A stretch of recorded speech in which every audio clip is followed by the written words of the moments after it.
welcome the illustrious, the incomparable, the one and only Dr. ShashiTharoor.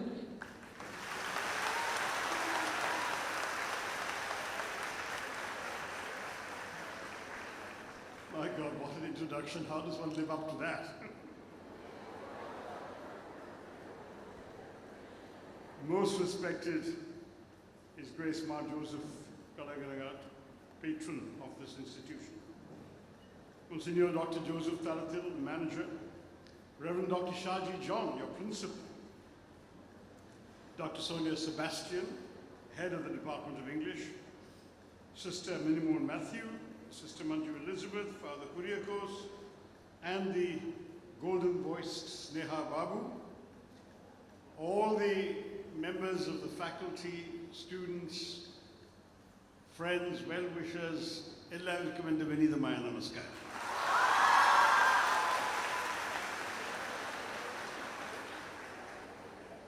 മലയാളത്തിൽ പ്രഭാഷണം പ്രതീക്ഷിക്കുന്നത്. It's an English department event, so I have no choice but to speak to you in English. Anyway, it's a pleasure to be here at Alfonso College. And I know this is the inaugural Dr. Joseph Pudavelil Memorial Lecture. I'm grateful, of course, to all the distinguished people on the dais for having invited me here to inaugurate this lecture series and to honor the memory of this remarkable man who passed away last year. His illustrious life and career, brought to an untimely halt by a fatal bout of pneumonia, his legacy undoubtedly lives on with the hallowed classrooms and corridors of Alfonso College standing in testimony to it. As devoted a social worker as he was a man of words, the Reverend sought throughout his life to serve God by serving humankind. And so it was that he dedicated a lifetime to building up this venerable institution which imparts spiritually oriented and value-based education to young women who in the years since the college's founding in 1964, exactly 60 years ago, have all gone on to attain great heights in a dazzling array of fields, making their alma mater proud as Olympians, as Arjuna awardees, IPS and IRS officers, and even film stars. Worth recalling on this wonderful occasion of your Diamond Jubilee year. As a former bursar and head of the Department of English, Dr. Pudavelil left an indelible imprint on Alfonso, enhancing its capacity to instill greatness and moral rectitude in its students. It is to Dr. Pudavelil's foresight that Alfonso's Jubilee block and administrative blocks owe their grandeur, and it was his unrelenting pursuit of academic advancement that led to the introduction of the aided postgraduate course in the Department of English and the annual national seminars which have augmented the scholarly potential of numberless students. What's more, to ensure that the students of Alfonso possess such linguistic and communication skills that are indispensable in today's globalized world, Dr. Pudavelil played a leading role in refurbishing the college's state-of-the-art language lab. But his contributions were not limited to the academic realm, for he also oversaw the construction of the basketball and volleyball courts, which will doubtless produce, in line with Alfonso's stellar sporting history, many more celebrated sportswomen. Blessed with a capacious and interdisciplinary mind, Reverend Dr. Joseph Pudavelil was a visionary who realized early on that for an education to be holistic, academic excellence must be interwoven with extracurricular brilliance. He was a visionary also because he understood the power of words, the power, in other words, of language, literature, and reading. After all, before embarking on his estimable academic career, Dr. Pudavelil took a PhD in English literature from the Mahatma Gandhi University in Kotin. In his view, scholarship was never an end unto itself. Instead, it was a way of giving back to society, and this he did aplenty throughout his life, not least, of course, through his stint in this college. We must all strive to follow his example as he understood the value of words, which at times even scholars, caught up as they are in the rough and tumble of academic jargon, sometimes do not. When I recently launched my 26th book, A Wonderland of Words, in New Delhi and Kolkata, I was breathlessly asked by journalists over and over why I had taken the trouble to pen an entire volume of words on the wonders of the English language. My answer was simple. For me and for such logophiles or lovers of words as Dr. Pulavelu, it is never just about words for their own sake. It was my father, ShashiTharoor, who instilled in me the conviction that words are what shape ideas and reflect thought. And the more words you know, the more precisely and effectively you are able to express your thoughts. This, I'm sure, Dr. Pulavelu understood too. For if we dream of changing the world for the better, our words must serve as the vehicles of our thoughts, encasing our inchoate, unformed ideas in the flesh and bones of language. Therefore, on this solemn occasion of remembrance, as we reflect on the life and legacy of Reverend Dr. Joseph Pulavelu, I think it will be apt to speak on a theme that the college has suggested to me, a theme that must have meant a lot to this great man, the power of language, literature, and reading. In a world torn apart by hatred and intolerance, where an attempt is being made to muzzle the voice of those clamoring for their rights, and where writers are often attacked for offending volatile sensibilities and sentiments, we cannot overlook the importance of words, without which we would not be able to express ourselves, without which we would not be able to understand each other.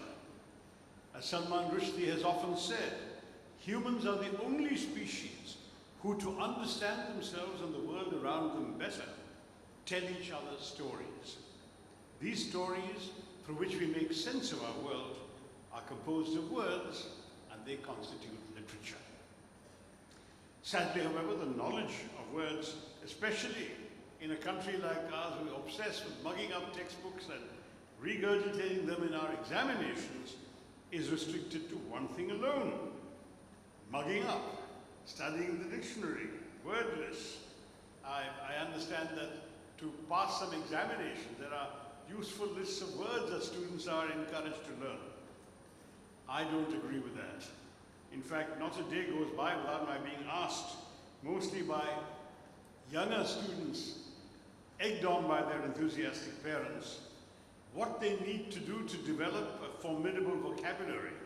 And my answer is invariably just one single word: read. It worries me today that so many children no longer associate reading with pleasure. Reading, in their minds, is entwined with textbooks and study, confined to the drudgery of social obligations and school obligations. So when it comes to pleasure, most youngsters today prefer to look at a screen, their mobile phone or laptop, PlayStation or Nintendo. It would not, I think, be wrong to say that the COVID-19 pandemic, when one was helplessly cloistered at home, worsened this menace of the screen. Of late, I've met too many children who've never read a book for pleasure or entertainment, only for a classroom assignment. This is a terrible loss, and failing to convey the joy of reading is probably the biggest mistake that successive generations of parents and teachers can make.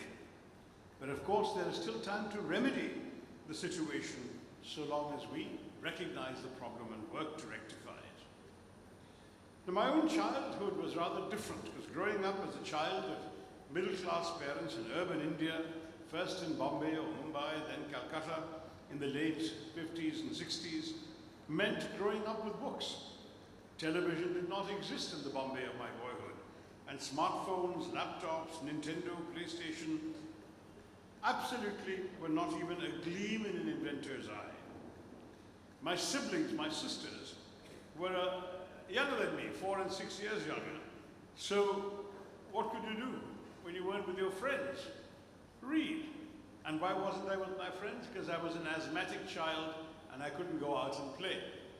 So whenever I was ill in bed, struggling to breathe, often unable to sleep as well, sitting up in bed, all I could do was read. Books became my escape, my entertainment, and my education. I read copiously, indiscriminately, but also rapidly.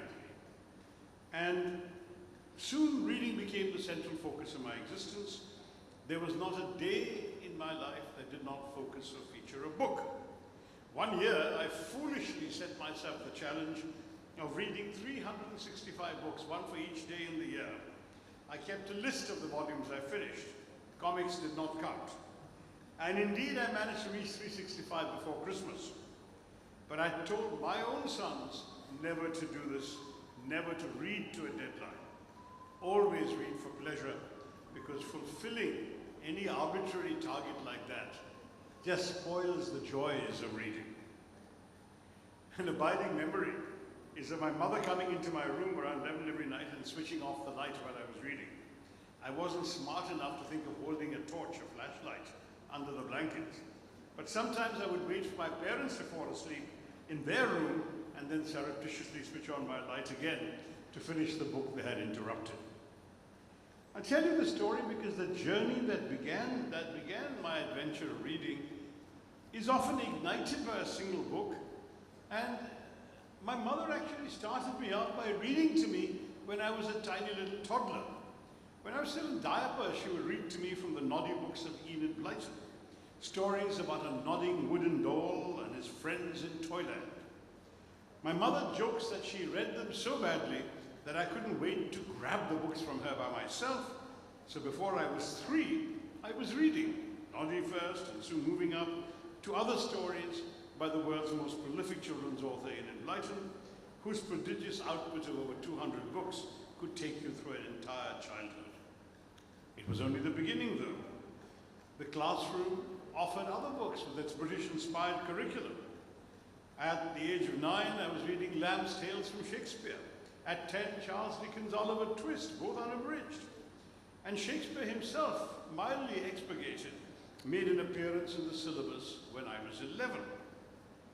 In the same year, an otherwise detestable teacher dictated a passage from P.G. Wodehouse on a spelling test and launched me on the first great literary passion of my life.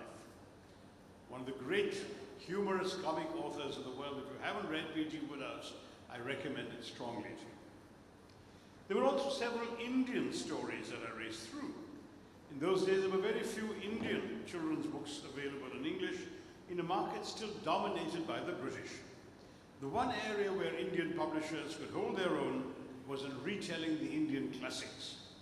So I remember several versions of the traditional tales I'd heard from my grandmother, episodes from the Ramayana, the Mahabharata, which later inspired my first novel, the Great Indian Novel, the fables of the ancient Jatakas and the Panchatantra. The other Indian stories I remember enjoying as a child were clever short stories about Birbal and Tenali Raman, two wise and witty men from opposite corners of the country who resolved problems in what were essentially extended anecdotes. So mine was all in all an eclectic reading list. It is, I suppose, a uniquely Indian experience to embrace both Blyton and Birbal, Jeeves and the Jatakas, Tintin and Tenali Raman, all in one reading. What persists, and I have no doubt will persist, is a vivid sense of books devoured as a source of pleasure and of vicarious experience. You learn about the rest of the world through the experiences that you have not had, but you have read about in your books. Books, I firmly believe, are like the toddy tapper's hatchet, the kodubal, cutting through the rough husks that enshroud our minds to tap into the exhilaration that ferments within.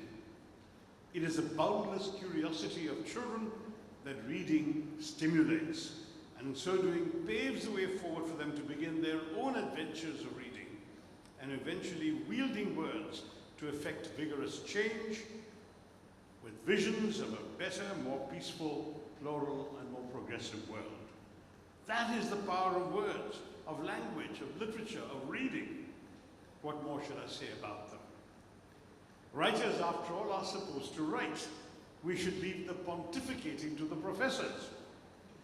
But once in a while, even writers are forced to think about their craft, to interrogate themselves. I was obliged to do so some years ago when I found myself the subject of a long interview which included the somewhat startling question, do you think your text belongs to you? I suppose it was inevitable that sooner or later a professor of literature would ask me this postmodernist question. I had to explain that not only have I never taken a writing course, I didn't even study English literature at university. I thought that would be like learning about girls at medical school. If you love a subject, enjoy it for itself. Don't let the academics spoil it for you, was my attitude. Now, I shouldn't be saying that at an English department lecture. But I tell you this because, for me, writing is a wholly instinctual activity. It's about expressing your most intimate feelings and thoughts, and that's as much you as the way you talk, for that matter, the way you breathe. I wouldn't want anyone else to tell me how to write. In my writing, I've always seen the telling of the tale as being as important to me as an author as the tale itself. My text belongs to me in that the words I have chosen to employ are the only ones that are authentic to what I have tried to convey. The same story, the same concerns can obviously be told or expressed by different writers in different ways. My way is the way in which my text has chosen itself to tell itself through me. And in that form, it belongs solely to me, which is why we have copyright and why teachers don't want you to plagiarize. But I've often felt as a writer that I'm giving expression to something beyond myself, something that emerges from a different realm that I perhaps consciously tap into in the act of writing. To that degree, the text is both mine and beyond me, an artifact that emerges like a stream from the ocean of stories, the Kathasaritha Sagara, that I've been privileged to channel to my readers. For that reason, I'm prepared to accept the notion that my text may contain hidden meanings of which I myself was not conscious during the act of writing. This is certainly true of painters who may find something emerging from the brushstrokes they have applied on canvas that was not wholly present in their minds when they were wielding the brush. Though text seems more limiting than paint, the principle is essentially the same for all art. Of course, the critic who reads meanings that the author did not consciously intend is guilty of a form of subversion, and the author is entitled to argue, if he's still alive, that his text does not support the critic's analysis. There, the onus is on the critic to make his case, and for the fair-minded reader to draw her own conclusions. My 26 books have all, in different ways, been about my personal exploration of India, of the forces that have made and nearly unmade it, of the historical and philosophical traditions that have shaped the Indian identity.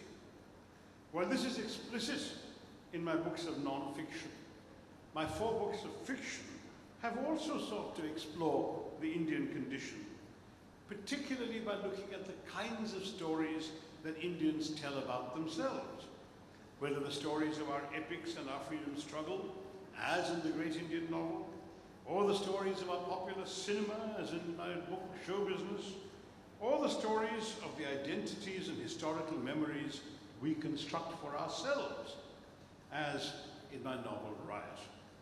In all 3 novels, though each is very different from the other 2, it is true to say that the architecture of the book speaks of an India of multiple stories, multiple perspectives, multiple tellers, and multiple truths.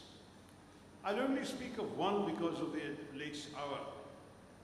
Speaking of the great Indian novel, I have rather overtly staked a claim for the tasks of my kind of fiction to affirm and embrace an Indian cultural identity, to broaden understanding of the Indian cultural and historical heritage, and to reclaim for Indians the story of India's national experience and its own reassertion of itself, including the triumphs and disappointments of independence.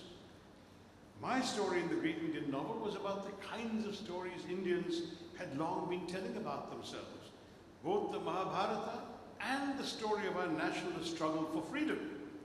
And in it, I have set out to explore what has made India and what is the nature of truth in life as in fiction, in tradition as in history.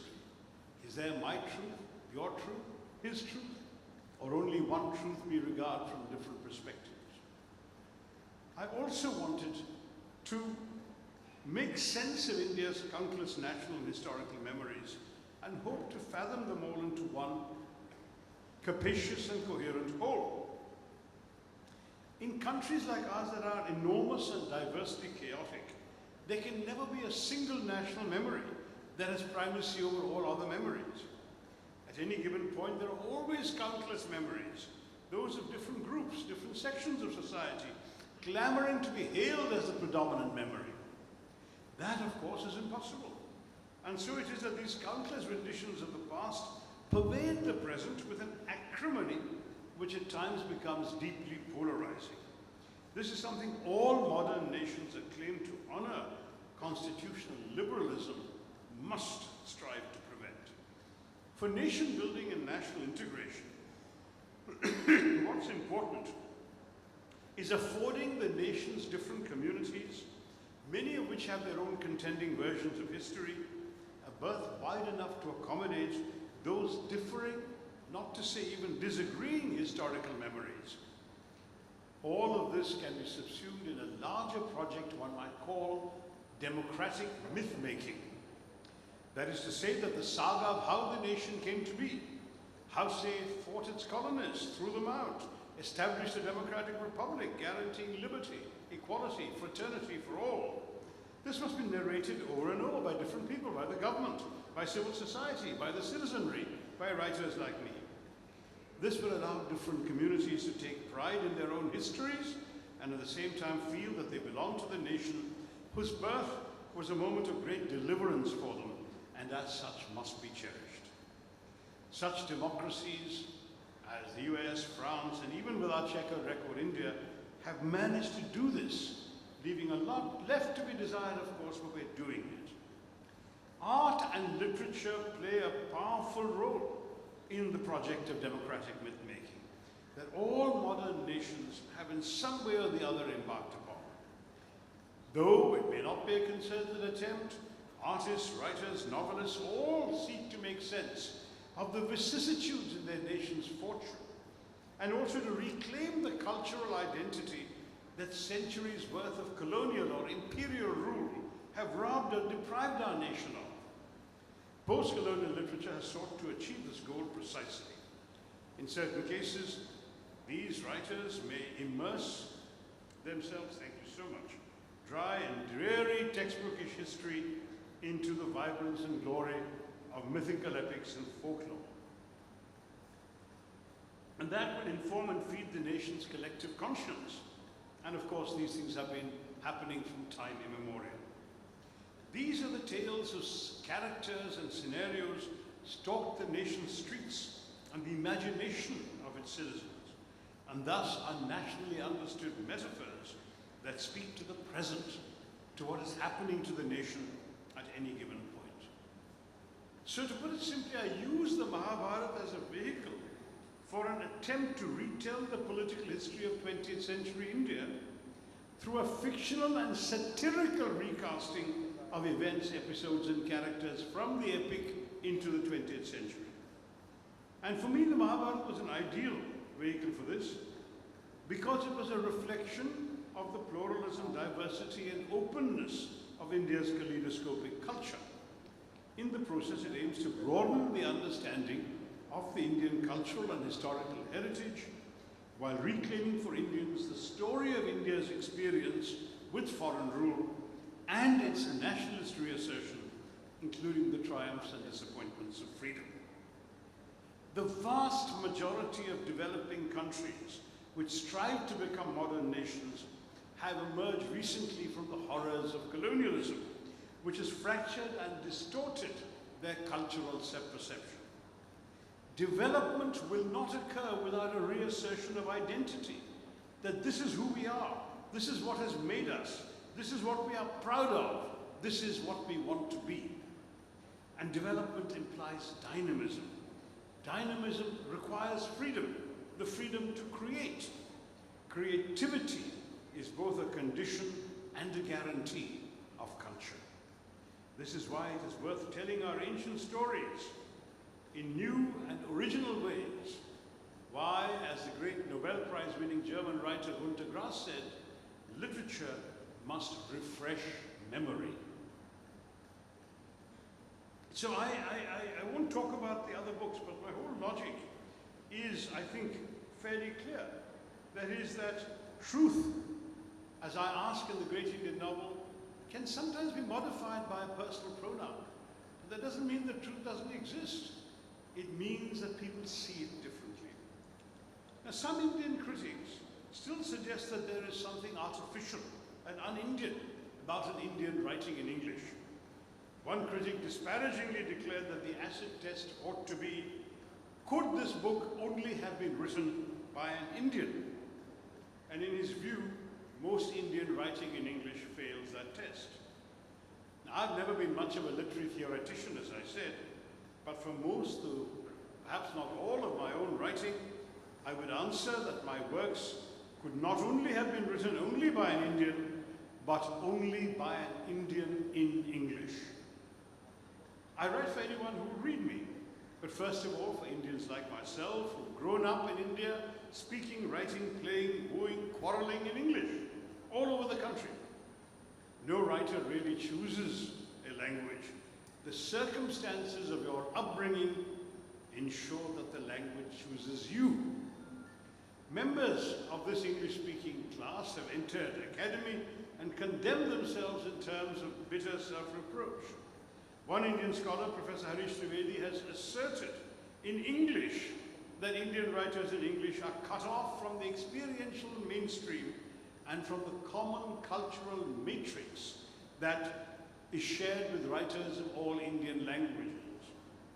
In fact, he metaphorically cites the fictional English medium school in an R.K. Narayan short story, whose students must first rub off the sandalwood-based caste marks from their foreheads before they enter its portals.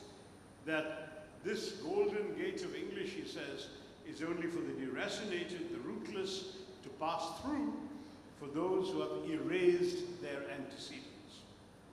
But I thought the secular Indian state was supposed to encourage the erasure of casteism from the classroom. But the more important point is that writers like myself do share a common cultural matrix, though one perhaps devoid of helpfully identifying caste marks. One that consists of a pan-Indian upbringing, a pan-national outlook on the Indian reality. I don't think this is any less authentically Indian than the worldviews of writers in Malayalam or Hindi.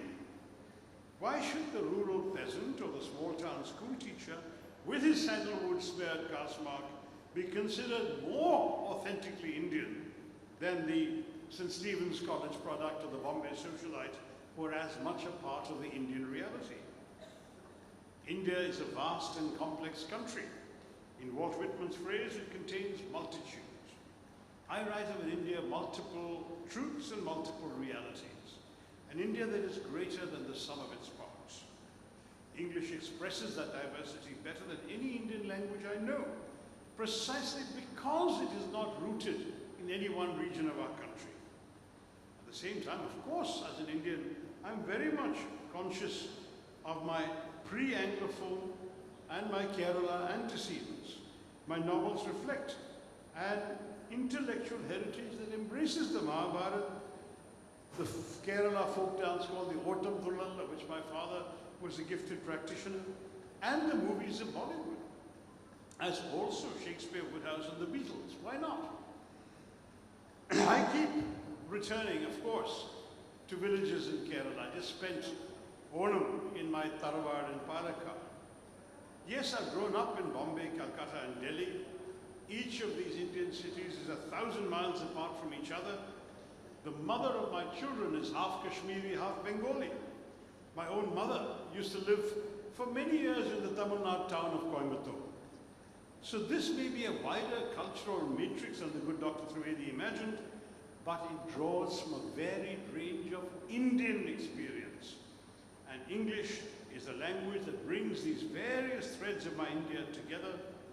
The language in which my former wife could speak to her mother-in-law, the language that enables a Kolkatan to function in Coimbatore, the language that serves to express the complexity of that multilingual Indian experience better than any other language I know. Inevitably, the English language fundamentally affects the content of each of my books, but it does not determine the audience of the writer, because as long as translations exist, language is a vehicle, not a destination. And if you can't read me in English, all my books are available in Malayalam as well. Now, there's no shame in acknowledging that English is a legacy of the colonial connection, but not any way less useful or valid than the railways, the telegraphs, the law courts, which were also left behind by the British, and against which I've drawn up an extensive indictment in my book, An Era of Darkness. Historically, don't forget, English helped us to find our Indian voice. The great nationalist Jawaharlal Nehru wrote his book, The Discovery of India, in English, striving to weld together an India that was about to go through a horrible partition in religious lines, but hoping to fuse Indians of all faiths together by painting a vibrant portrait of a shared cultural history. And so the eclipse of that dreadful phrase, the Indo-Anglian novel, has occurred precisely because Indian writers have evolved well beyond the British connection to this country.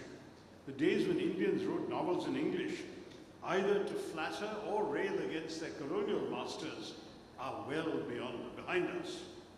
Now we have Indians in India writing as naturally about themselves in English as Australians or South Africans do.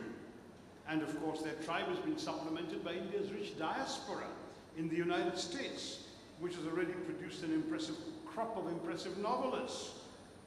Pulitzer, Booker Prizes, National Book Awards to their names. Their addresses don't matter, thank you, because writers really live inside their heads.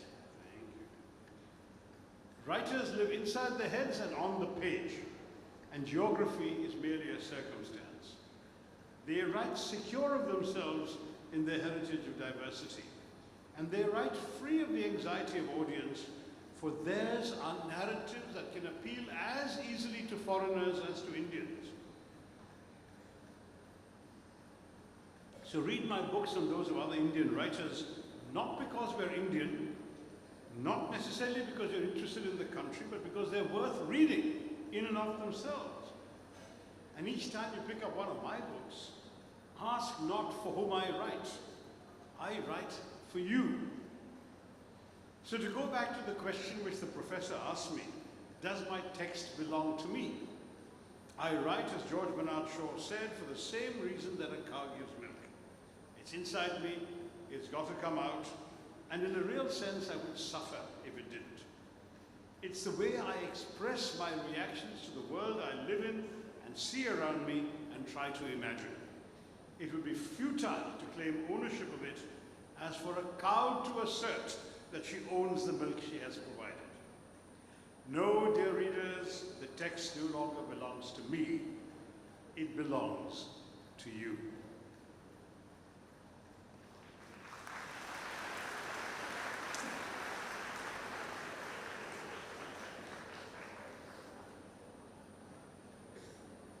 I must say that the topic was given to me by the Department of English, but I think one can wrap it up by saying that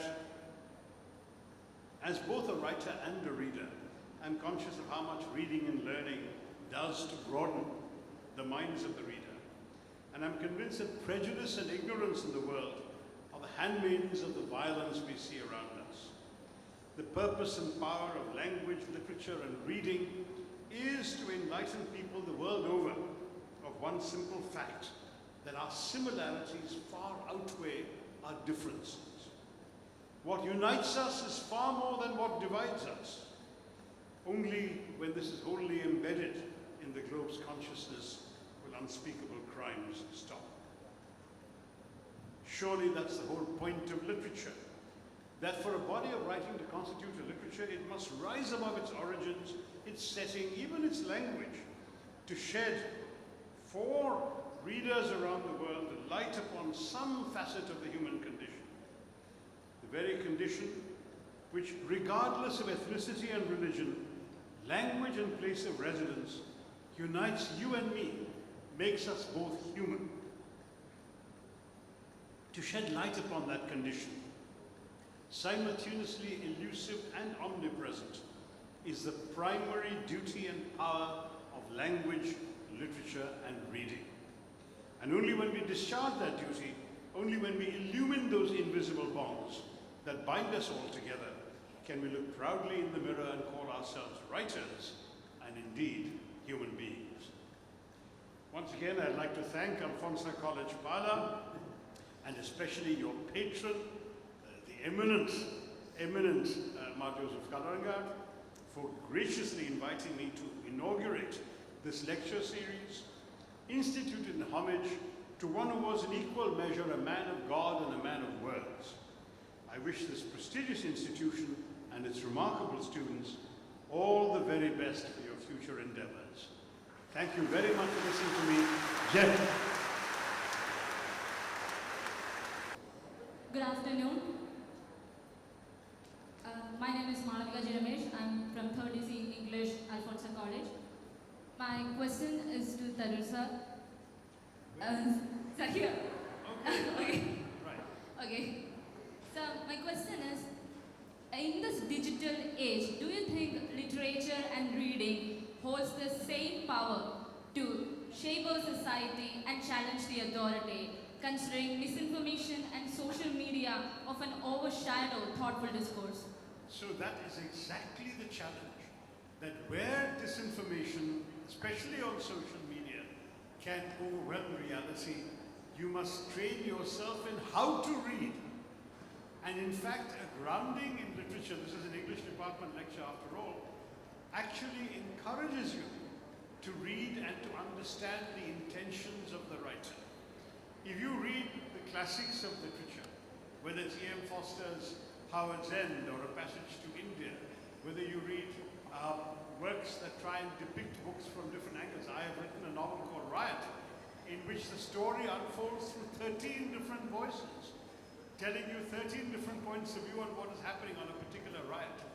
The whole idea is to train your mind to look behind what people are saying, to understand their intentions, their motives, and what they're really trying to accomplish.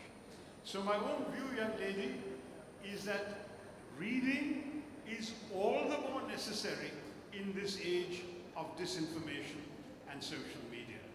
In fact, it is often said that if you go on WhatsApp, you will be misinformed. And if you don't read books, you will be uninformed. So it's important that you must read, be informed, and be critical in your reading. Now, on specific issues of facts and fake and so on, there are lots of fact-checking services available. You can go on any of them and just check what is actually real and what is not. But people often don't take the trouble. They swallow hook, line, and center a fake story. And it's only by having trained yourself to question whether something is true or not, that it doesn't sound right, that it sounds wrong, only then will you be able to read critically. So please do continue reading. Thank you so much.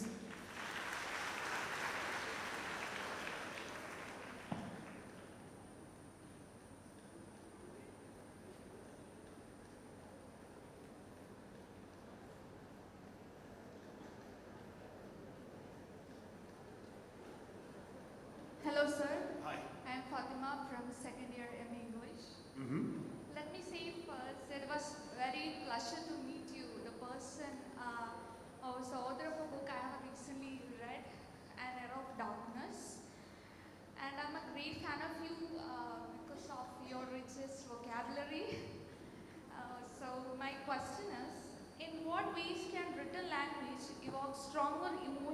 or pursued more effectively than verbal communication?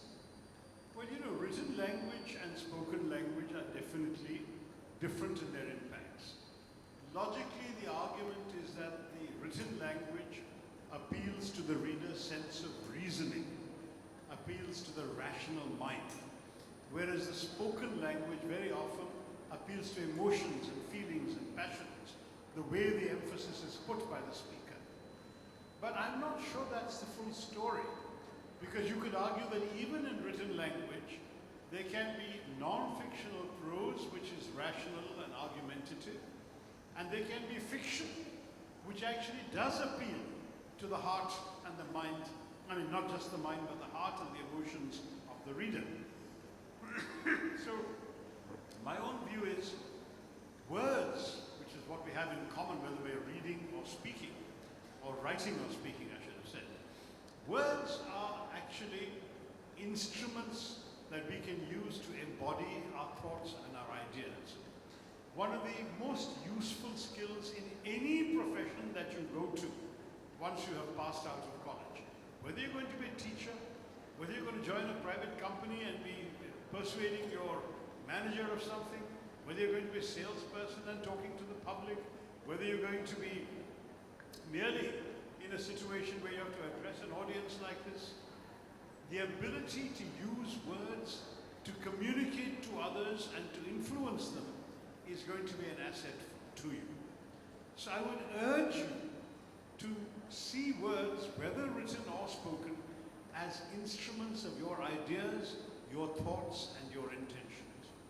So if you want, for example, to persuade a professor that you need to be given an extension on a paper you haven't turned in, you would use words very differently from the words you would have to use if you were ticking off a younger sister for not doing her work. There are different ways in which we would express thoughts and use the words and the way of communicating those words differently. If you look at formal writing, in India finally we've broken free by and large of this kind of Babu English that the British taught, which was very stilted, artificial language for official letters. Now people are writing much more directly and communicatively, and that's good. Emails have also simplified and made communication more direct. Today, many of your generation seems to prefer to communicate by text on WhatsApp or on SMS, rather than by writing long and elaborate things. Some of you even prefer to text rather than to speak. So each has its own impact. And I would urge you all to think for yourself as to whether a particular choice you have made serves the purpose. If you are sending a very important message that you want somebody to remember and if necessary refer to again, then writing is more important. If you are saying something that you feel has to go directly into their heart or their mind, maybe a telephone call is more important. You have to choose the medium for the message and the words that are appropriate to both. Good afternoon, sir. I'm Aparna Vishwam from Department of English, Alfonso College, Pala. And your command of English language is well known. And how important do you think vocabulary and linguistic flair are in modern writing? And how do you think writers can develop this skill? You know, I think that vocabulary is useful only because your thoughts are merely thoughts until you give them shape through your words. The words must be able to express the complexity of your thought. Very often people say, I know what I'm feeling, but I can't put it in words. That shows a certain lack of vocabulary. Or maybe it also just shows an intensity of emotion that cannot be expressed in words. It's not impossible. But for the most part, if you have the words and you understand how the words are to be used and what the nuances are of those words and how they're meant to be put across, then you will always be able to communicate your thoughts aptly. You will not have people saying, oh, I misunderstood what you said, because you have used the right words to say it. That's why I think a vocabulary is important. I don't think a vocabulary is important to pass an exam or to show off big words. I'm certainly very much in favor of using words that everybody can understand rather than words that are designed only to impress. It is important to be able to reach out to everyone. So I'm not suggesting at all that you should be confined to big words or fancy words or words you learned off a list. On the contrary, very often simple words are enough to convey your ideas. But if your ideas are complex, you often need a complex vocabulary to explain what those ideas are. And particularly if you're studying in the English department, your English professors have every right to assume that you have read enough and know enough to be able to express your ideas with precision and clarity. And that's very important to be able to do. Good luck, and thank you all for listening so patiently. Good luck to all of you. Thank you, everyone. Dr. ShashiTharoor makes us proud as Malayalis, as Indians, and as global citizens. Today, we have the rare opportunity to have him among us, and it is fitting that we honor him for his exceptional contributions. I request our dear principal, Reverend Dr. Shaji John, to present Dr. ShashiTharoor with a ceremonial shawl as a symbol of our appreciation.